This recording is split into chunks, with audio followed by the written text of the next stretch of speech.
Miss Merrill was infected with a variety of poisons. If you don't know how the poison was made, you won't be able to produce the antidote. Reporting to the Patriarch, Miss Carroll's face was poisoned. If she takes the antidote or antidote peel, she'll be fine. However, her face is seriously injured. I'm afraid she won't be able to recover. Reporting to the Patriarch, the young master's body and his internal injuries are severely damaged. I'm afraid he'll have to rest for a while. The alchemist followed the head of the Rogers family, and one by one reported on the injuries of the combatants. When the Rogers family head heard the news, he threw his cup of tea. He stood up and looked at Myra, his entire body filled with violent intent. Facing his immense pressure, Myra calmly said to him, "It's my turn now. I have the antidote for all of my poisons." "Hand it over," said Eva in a completely commanding tone, her voice as cold as ice.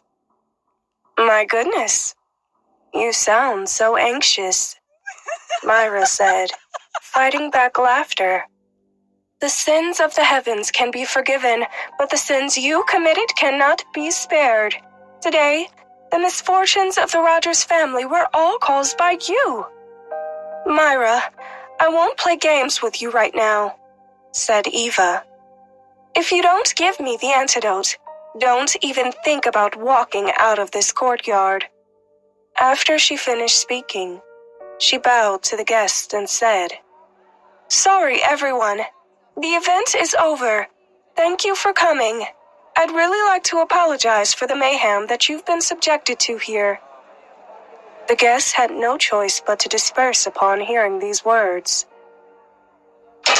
The main courtyard's gate rumbled and closed, leaving only the Rogers and Spear family members in the courtyard. All of them glared at Myra with killing intent. Myra grew serious. Her spirit energy was almost depleted, so she couldn't fight again.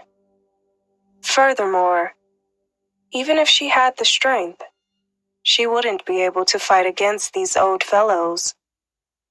"You can kill me," she said, pointing to Carol and Meryl, who were on the ground.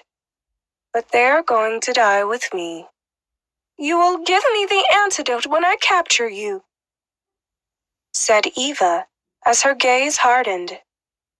Immediately, she flew forward, her powerful aura pressing down on Myra, making it hard for Myra to breathe.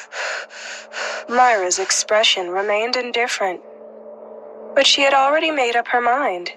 She gathered all of her energy and prepared to strike head-on, which meant that she'd have to pay a heavy price. Eva got closer, but just as her palm was about to reach Myra, a loud shout suddenly sounded out. "How dare you!" As soon as he said that, a powerful force came crashing down on Eva's face. Eva immediately flew down like a cannonball. The previously aggressive Eva fell to the ground hard, like a deflated ball, spitting out large mouthfuls of blood. The Spear family's head's face was filled with shock. Who is she? This was a powerful being indeed. Black Panther withdrew its hand and floated down from the roof. He was lean, and his eyes were filled with a wild impact, as if anyone was prey that he could make a meal of at any time. Lord Black Panther. When the Spear family head saw this individual, he immediately knelt down. With a trembling voice, he said, "I did not know that you had come, and I didn't welcome you. Please punish me, my lord." When Eva saw the newcomer, she called out to the Rogers family members, instructing them to kneel at once. However, Black Panther didn't even look at them. After landing on the ground, he moved to the side and bowed slightly. Everyone's eyes almost popped out when they saw him signal his respect thusly. They all had a bad feeling about this.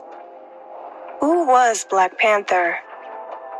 Only one person in this world could make him act so respectfully and without showing respect to the Emperor, who could even be counted as one of the top experts in the Hudson Empire. Just as the name was about to be called, everyone began to pant. It was unknown if it was due to nervousness or fear. Myra looked at the scene in a daze. A moment later, a shadow flashed across the courtyard, and before anyone could see him, a powerful pressure as vast as a sea of smoke enveloped him. The kneeling crowd was all forced to lower their heads and tried to raise their eyes, but they could only see the corners of his black robe. However, Myra noted that she wasn't being suppressed. She raised her head and the light grew even brighter. He had a jet black jade crown on his head, a black dragon robe on his body, and a jade belt on his waist. Under the midday sun, golden light coated the beautiful face, and the sight was enough to intoxicate any onlooker. Myra wasn't exempt from wonderment. But now that she truly saw him, the only thought in her mind was that she was dead meat. She hadn't thought that this man would be able to find her. Maybe it hadn't been such a good idea to steal that ring. Heavens! She didn't know what she'd been confused about. "Participate, Battle King!" cried Eva, clutching at her wounded chest, shouting out loud. He didn't need to look at the face. Just this strong and murderous aura was enough to make him Hudson's war god. Battle King Richard. As per the law of Hudson, if you enter the dueling platform, you will have no choice but to accept life or death. Do you all dare to incite private revenge? His voice wasn't heavy, but each word was like a knife. Eva's throat felt itchy, but she didn't dare to cough. She pinched her throat and said, "This subject knew her wrongdoings, was too concerned about my children's injuries, and was momentarily muddled. Moreover, this subject only wants the antidote and doesn't wish to harm my life. Battle King, I beg you to observe clearly." Argument?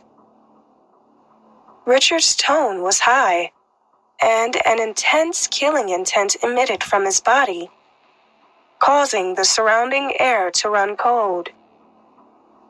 No one doubted that he would kill at once. At 9 years old, he was already armored and on the battlefield. At 13 years old, he was leading troops. Then, at 15 years old, he bravely fought to the death to protect the border. In a single instance of rage, he once massacred 3 cities and left 1 million corpses in his wake. The land within was dyed in blood, and word of his iron-fisted methods spread throughout the 9 prefectures. He was the god of war that everyone respected, and the god of death that everyone feared. It was normal for him to kill without batting an eye. Of course, Myra knew all this. She couldn't help but want to slap herself when she thought of the situation she'd landed herself in. No matter what happened, she couldn't admit that she had taken the ring. She didn't know if he was still in a coma or not. Richard suddenly turned and looked at her as if he was contemplating as much. She was on stage, so he raised his head slightly to meet her gaze. Myra's eyes revealed certain fear. She immediately jumped down from the stage and stood 3 feet away from him, trying her best to be humble. She knew her limits, and she didn't want to die right after teleporting here. When Richard saw Myra, the ice-cold look in his eyes unconsciously disappeared, and he said to her, "You're the winner, so you can deal with these people as you see fit."